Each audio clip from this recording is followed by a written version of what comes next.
Good evening, I'm Frank Reynolds, and this is World News Tonight. Now the United States has a second ship in its space fleet. Challenger today followed the trail blazed by that hardy old veteran of 5 space journeys, Columbia, and tonight 4 Americans are in orbit around the Earth, all having a grand time and preparing to do big things. Lynn Scher was at Cape Canaveral today as the countdown came down to go. 3, 2, 1, 0, and liftoff. Liftoff of the orbiter Challenger and the 6th flight of the space shuttle. It seemed like the clearest, brightest, loudest launch of all, as the new orbiter roared into history, leaving a trail of costly headaches behind. Challenger's mighty surge into space proved the flightworthiness of the main engines, for months now the source of frustrating delays. And before the shuttle had been aloft even a minute, it passed safely through the jet stream, where unusually turbulent winds had earlier threatened to postpone the blast-off yet another day. When the rocket boosters separated, an event you could see from the ground on this remarkably cloudless day, Shuttle Commander Paul Weitz became uncharacteristically talkative.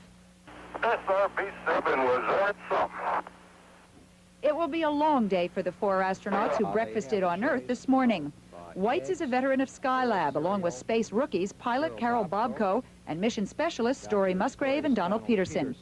Their main task will be performed just before midnight as they launch a 2.5-ton communication satellite towards its intended parking place 22,000 miles above Brazil.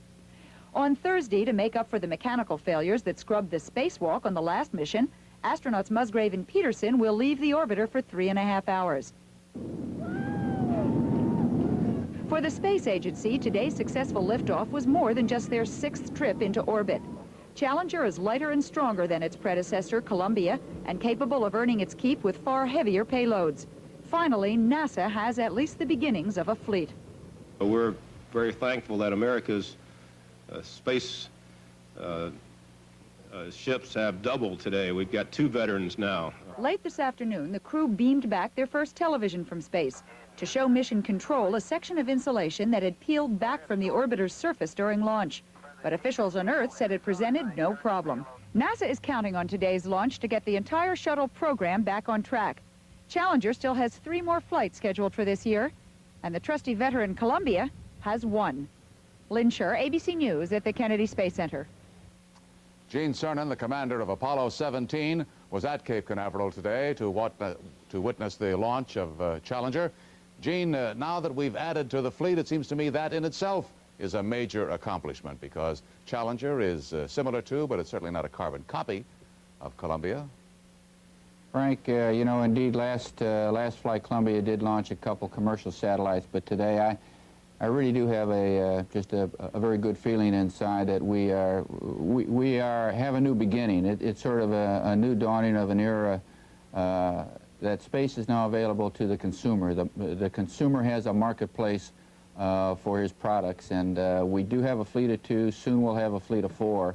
And then I think we, and when I say we, I mean this country and the entire international community who plans to use space, will really be in business. Gene, don't you think that while launches and landings will always be sights to see, that from now on more attention will be paid to the utilitarian aspects of the shuttle doing what it's supposed to be doing in space, taking things up there, delivering them, retrieving them, and so forth?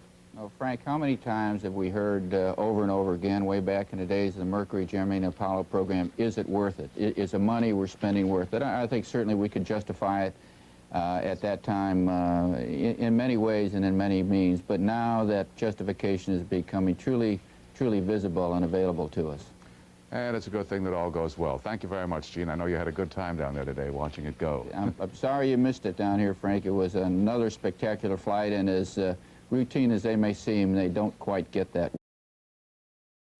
I'm Roger Mudd, NBC News, Washington. The pressure was on here today at the Kennedy Space Center. The new space shuttle orbiter, Challenger, was scheduled to be launched from here 2.5 months ago, but there was one delay after another. Engine troubles, and then high winds drove sand into the cargo compartment.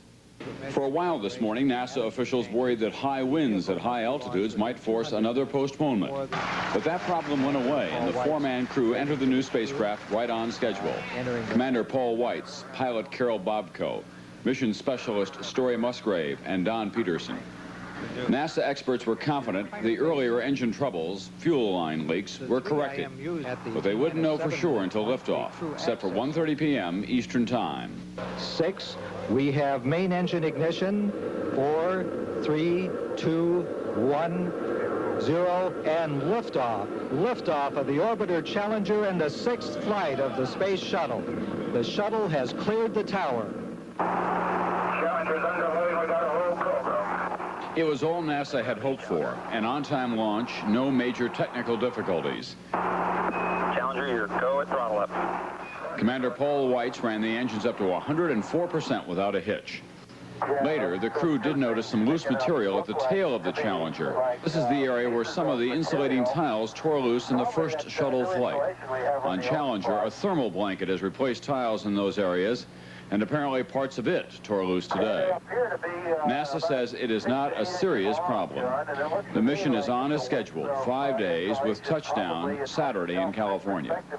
Tonight, the Challenger crew will launch a communication satellite, part of a new system designed to improve communications between spacecraft and Earth. On Thursday, the mission specialists, Peterson and Musgrave, are scheduled to walk in space. That's the walk that was canceled on the last flight because of problems with the spacesuits.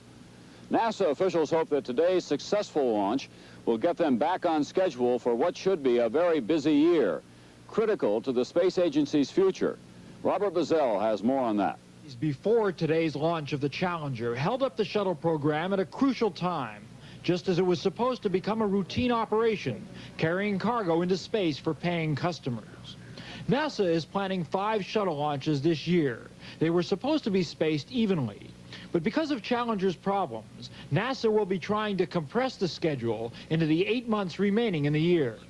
This will put enormous pressure on the staff here at the Kennedy Space Center, who prepare the shuttle for each flight. Many people are skeptical, but NASA officials say they can maintain the tight new schedule. It's not a fantasy. We can do it.